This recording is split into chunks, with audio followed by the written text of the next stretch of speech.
AB48 news Gujarat હવે નજર કરીએ આજના મુખ્ય સમાચાર પર। બારડોલીના એમએન પાર્ક વિસ્તારમાં વર્ષોથી વરસાદી પાણી ભરાવાની સમસ્યાને લઈને સ્થાનિક રહીશોમાં ભારે રોષ જોવા મળ્યો છે।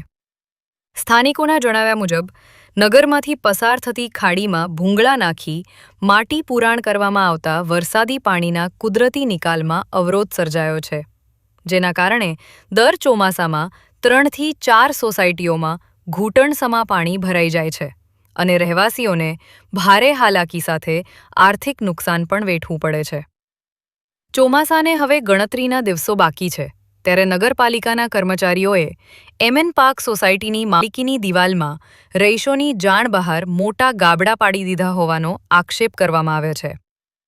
રહીશોના મતે આ પગલાંથી અન્ય સોસાયટીઓનું વરસાદી પાણી સીધું એમએન પાર્ક વિસ્તારમાં પ્રવેશી શકે છે, જેના કારણે સમસ્યા વધુ વિકટ બનવાની શક્યતા છે। આ મુદ્દે સોસાયટીના રહીશોએ સૌપ્રથમ બારડોલી નગરપાલિકા પ્રમુખ, ઉપપ્રમુખ અને ચીફ ઓફિસરને રજૂઆત કરી હતી।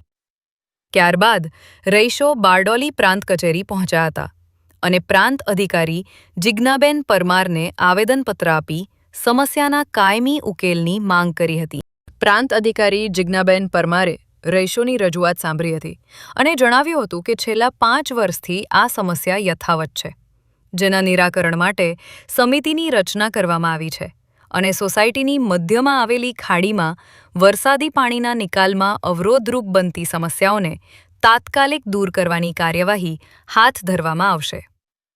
વર્ષોથી ચાલતી આ સમસ્યાને ધ્યાને રાખી સ્થાનિક ધારાસભ્ય ઈશ્વરભાઈ પરમાર દ્વારા ગ્રાન્ટ ફાળવી ધામડોદથી મીંડોળા નદી સુધી પાઇપલાઇન નાખી વરસાદી પાણીને ડાયવર્ટ કરવાની કામગીરી પણ પૂર્ણ કરવામાં આવી છે, જેના કારણે આ ચોમાસામાં લોકોને આંશિક રાહત મળવાની આશા વ્યક્ત કરવામાં આવી રહી છે।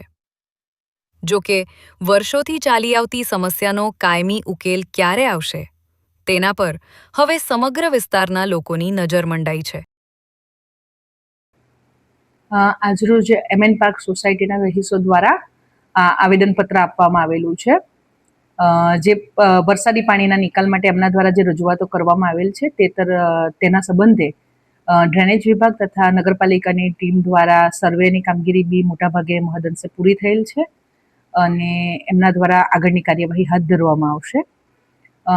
બારડોલી નગરના અંદર જે ખાડી પ્રવેશે છે એમાં એક ડાયવર્ઝન આપીને એ રીતનો એક તંત્ર દ્વારા પ્રયત્ન કરવામાં આવેલો છે। આરએનબી પંચાયત અને માનનીય ધારાસભ્યશ્રીના માર્ગદર્શન હેઠળ છેલ્લા 1.5 વર્ષ આગળ એ કામ ચાલુ કરવામાં આવેલું હતું। ધામડોદ ગામથી ડાયરેક્ટ મીંડોળા નદી સુધી પાણી ડાયવર્ટ કરી શકાય એના માટે, જેના લીધે આપણે 30% જેટલું પાણી ડાયવર્ટ થાય તો નગરમાં જે પાણી પ્રવેશે છે એનો પ્રવાહ થોડો ઓછો થાય તો વરસાદમાં ચોક્કસ રાહત મળે એવી આપણે આશા રાખીએ છીએ। અને તે સિવાય જે દબાણ છે વગેરેનું સર્વે ડ્રેનેજ વિભાગ દ્વારા કરવામાં આવેલું છે અને એમના દ્વારા દબાણકારોને નોટિસ આપીને આગળની કાર્યવાહી કરવામાં આવશે।